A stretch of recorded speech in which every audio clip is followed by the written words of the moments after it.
오늘 메센 THF 더블 하이드레이트의 사용과 컴포지션 튜닝에 대해서 간단히 말씀드리도록 하겠습니다. 먼저 간단하게 플러스레이트 하이드레이트가 어떤 물질인지 설명해 드리겠습니다. 요즘 신문이나 매스컴에서 많이 보도되고 있듯이 독도 문제를 통해서 가스 하이드레이트라는 물질이 많이 대중한테 알려지기 시작을 했는데요.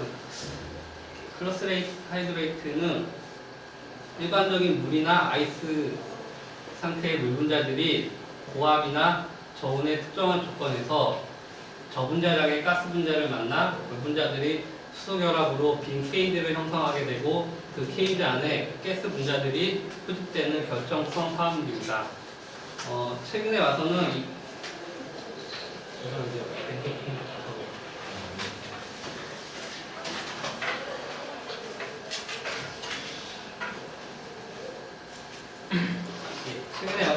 가스 하이드레이트를 이용해서 수소 저장 쪽으로 많은 연구가 이루어지고 있습니다. 현재까지 알려진 하이드레이트는 크게 스트럭처 1, 스트럭처 2, 스트럭처 H 구조로 나누어집니다. 먼저 스트럭처 1 하이드레이트 경우에는 46개의 물 분자에 의해 오각형 12개로 이루어진 2개의 작은 케이지와 오각형 12개와 육각형 2개로 이루어진 6개의 큰 케이지로 이루어져 있습니다. 다음으로 스트럭처 2 하이드레이트는 스트럭처 1 하이드레이트에 비해 더 많은 물 분자로 이루어져 있으며 동공의 수 또한 스트럭처 1 하이드레이트보다 훨씬 많습니다. 따라서 스트럭처 2 하이드레이트를 이용한 가스 분자의 소집에 대한 연구가 저희 실험실에서는 주로 이루어지고 있습니다. 다음으로 가장 최근에 발견된 스트럭처 H 하이드레이트는 앞의 두 경우와는 달리 좀 더 복잡한 결정 구조를 갖고 있습니다. 앞의 두 하이드레이트는 큰 케이지와 작은 케이지 두 개로 이루어져 있는데 반해 스트럭처 H 하이드레이트는 작은 케이지, 중간 크기의 케이지, 그 다음에 가장 큰 케이지 3개로 이루어져 있습니다.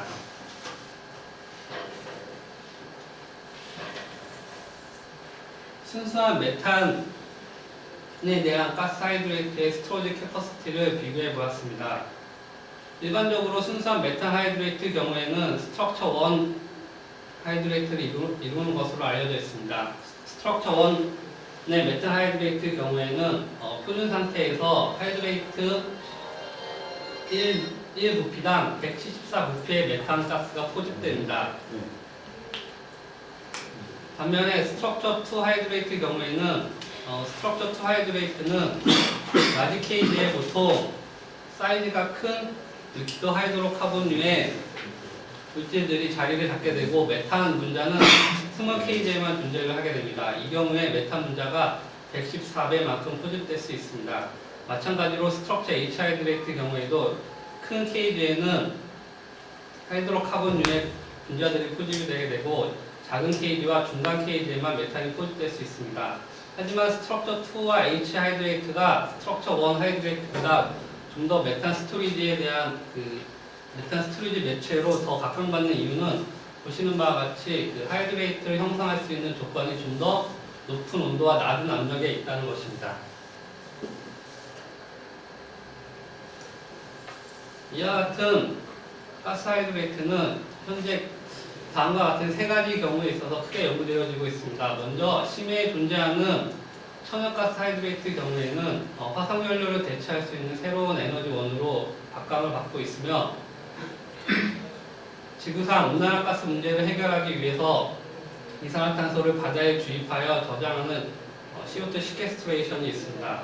다음으로 저희가 주로 연구하고 있는 가스 하이드레이트를 이용한 가스 스토리지와 트랜스포테이션에 대한 분야가 있습니다. 보시는 그림은 저희가 실험에 사용한 장치입니다. 가스 본배에 의해서 하이드레이트가 만들어지는 셀 안에 가스가 주입이 되게 되고 일정한 온도와 압력에서부터 시작을 하여 온도를 천천히 내리게 되면 하이드레이트가 형성이 되게 됩니다. 형성된 하이드레이트를 다시 온도를 높임에 따라 해리시켜 평형점을 얻을 수 있습니다. 일반적으로 하이드레이트의 평형 곡선을 얻는 방법은 PT 트레이스라는 방법을 씁니다. 일정한 온도와 압력에서부터 시작을 하여 온도를 점차 낮추게 되면은 온도가 감소함에 따라 압력 또한 일정하게 감소를 하게 됩니다. 그러다가 하이드레이트가 형성되는 조건이 되면은 압력이 급격하게 감소하게 됩니다. 이를 통해 하이드레이트 형성이 확인되면 다시 온도를 천천히 올리면서 하이드레이트를 해리시켜 가장 급한 기울기와 일정한 기울기가 만나는 이 지점을 통해서 이퀄리브리엄 포인트를 얻을 수 있습니다.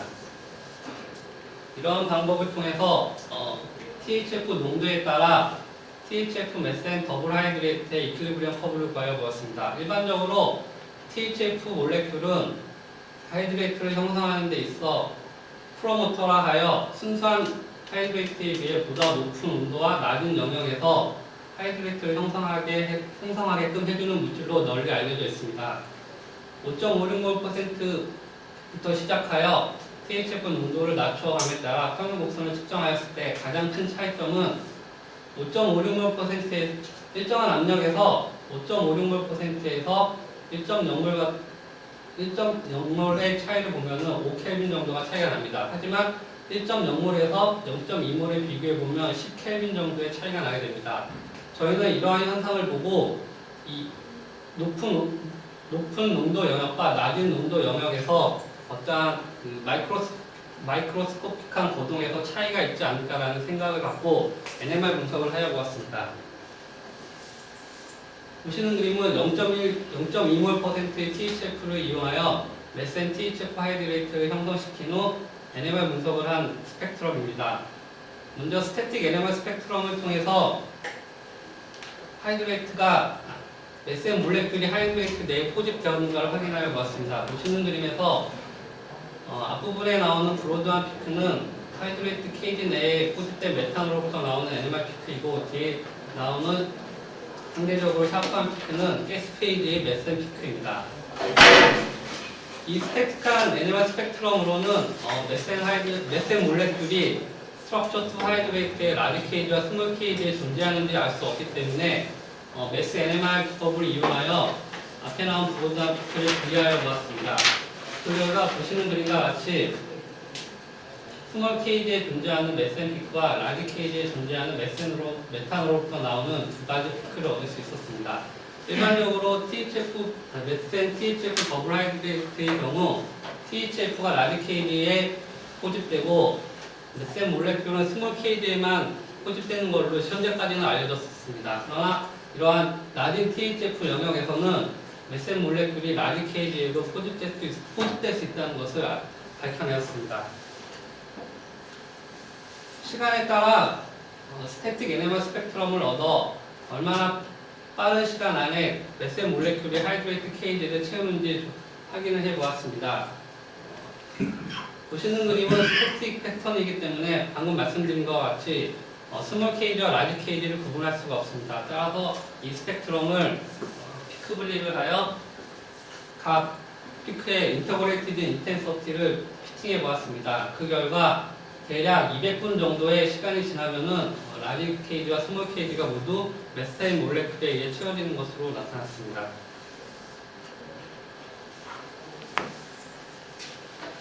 좀 더 정확한 분석을 위하여 각 농도별로 샘플을 제조하여 메스 NMR 스펙트로스코피를 얻어보았습니다. 보시는 그림에서 THF의 농도가 높은 영역에서는 라지 케이지 메센으로부터 나오는 NMR 피크는 발견되지 않았지만 1.0몰%부터 스트럭처 투 하이드레이트의 라지 케이지에 존재하는 메센 피크가 나오기 시작하였습니다.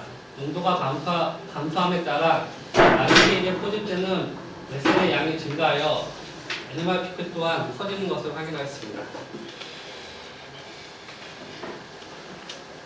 이러한 현상을 저희 나름대로 튜닝이라는 용어를 써서 정의를 하였습니다. 이러한 컴포지션에 대한 튜닝이 일어나는 이유를 설명하기 위해 가장 기본이 되는 하이드레이트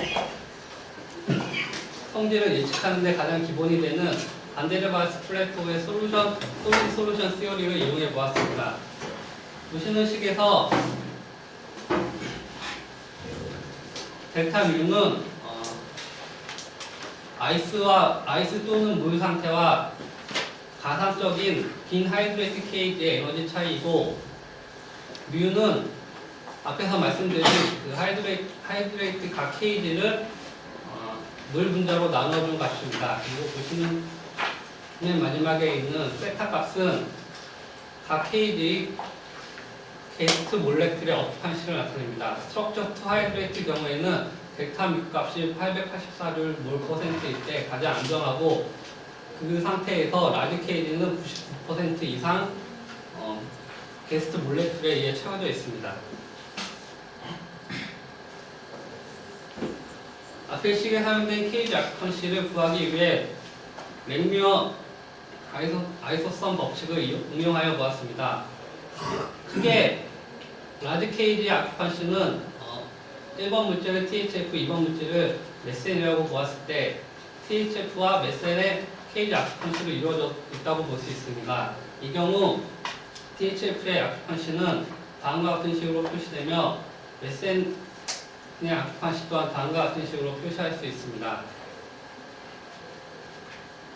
일반적인 경우 그 THF가 메산보다 하이드레이트를 형성할 수 있는 그런 힘이 더 크기 때문에 랑뮤어 컨스턴트 또한 THF의 랑뮤어 컨스턴트가 메센의 랑뮤어 컨스턴트보다 더 크다고 할 수 있습니다. 이를 이용했을 때 THF의 농도가 높은 영역, 즉 파셜 프레셔가 상대적으로 높은 영역에서는 앞의 식에서 분모에서 이항과 이항이 이 식이 워낙 크기 때문에, 이 값이 워낙 크기 때문에 상대적으로 죽게 되어 THF의 케이지 아큐펀시가 1이 되게 됩니다. 그러나 농도가 낮은 THF의 파셜 프레셔가 낮은 영역에서는 랭뮤어 컨스턴트가 비록 THF가 메센보다 크지만 파셜 프레셔가 메센에 비해 상대적으로 매우 낮기 때문에 죄송합니다. 여기 세타가 아니라 C값인데 표기 잘못한 것 같습니다. CP, 각각의 CP 값, C와 P를 곱한 값이 유사하기 때문에 앞의 식에서 그 THF의 파셜 프레셔가 낮아지면 또한 그에 따라 THF의 케이지 아큐펀시가 낮아지고, 이에 따라 그 전체적인 케이지 아큐펀시 L 값이 안정한 하이드레이트를 이루기 위해서는 99% 이상이 되어야 된다고 말씀드렸기 때문에 이를 따르기 위해서는 어쩔 수 없이 메탄의 케이지 아큐펀시가 커질 수밖에 없습니다.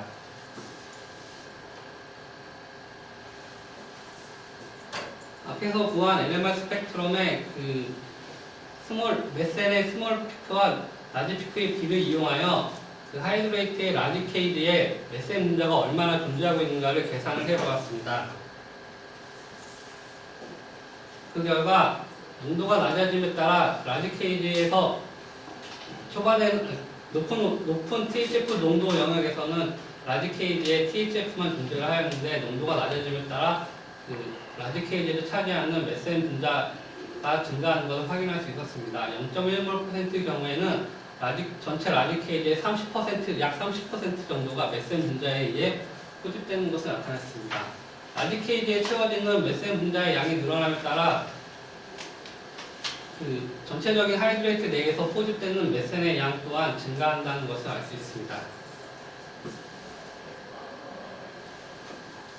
지금까지 말씀드린 것들을 간략하게 정리를 해보면, 일단 메센 THF 하이드레이트 시스템에서 THF의 농도가 낮은 영역에서는 연력학적으로 높은 영역과 비교했을 때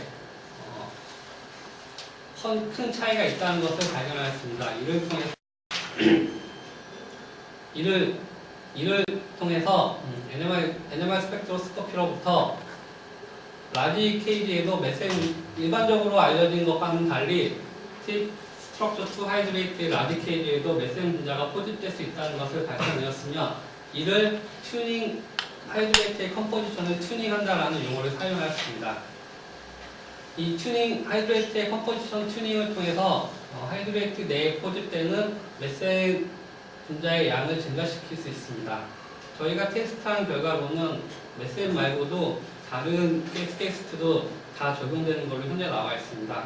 좀 더 이론적으로 이 튜닝 현상을 정립하기 위해서 좀 더 범위를 넓혀 지금 현재 실험을 수행하고 있습니다.